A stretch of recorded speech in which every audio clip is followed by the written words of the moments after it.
The relationship between religion and sexuality has always been convoluted.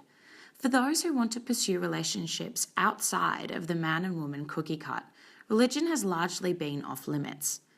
Members of the LGBTIQ community have faced this kind of discrimination in all major religious traditions.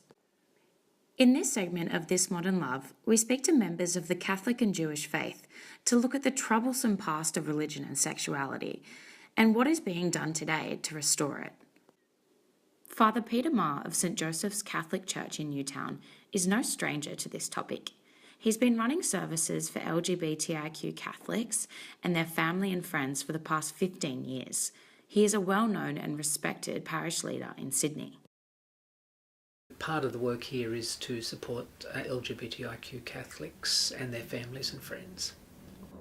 But for some people in the Catholic Church who do identify as LGBTIQ, their local parish can be a little bit frightening because they've had bad experiences of the church in the past and they're not confident attending their own local, let's say local Catholic church. The Mass is an attempt to have a safe place for LGBTIQ Catholics with their families and friends when they wish, or if they wish, or anyone else who likes to come. It is a public Mass, everyone is welcome.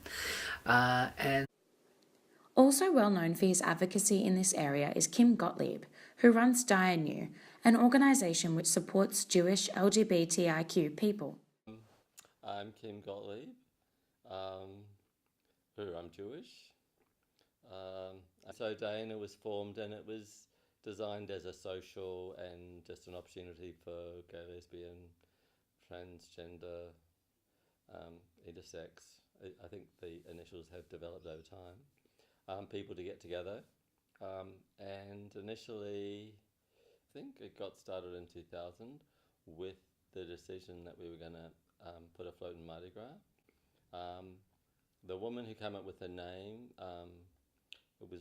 the name is referring to a song that we sing at the Passover. And so we had a float in Mardi Gras, and that caused a big furore within the community. The Jewish newspaper put a big front page article, and it got and that gave us a lot of publicity. To understand where this history of discrimination comes from, we asked Father Marr and Kim a question: whether the religious teachings did in fact encourage the discrimination of LGBTIQ people, or whether the religious teachings have been used by individuals to justify their own personal prejudice. But in the Catholic Church, we have had an understanding of natural law which has excluded people who don't fit into the dominant normative heterosexual model. There is also a history within the church of people who are basically just homophobic, really, so who use some kind of scriptural texts, perhaps, to justify their position of vilifying gay and lesbian people in the church. The only text that we have is a line that says, "A man should not lie with a man as with a woman."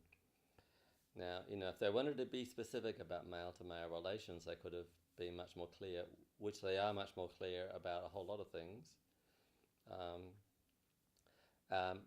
And so that is not clear and is open to a lot of interpretation. Despite the progress that has been made, both leaders point to some real challenges that lie ahead.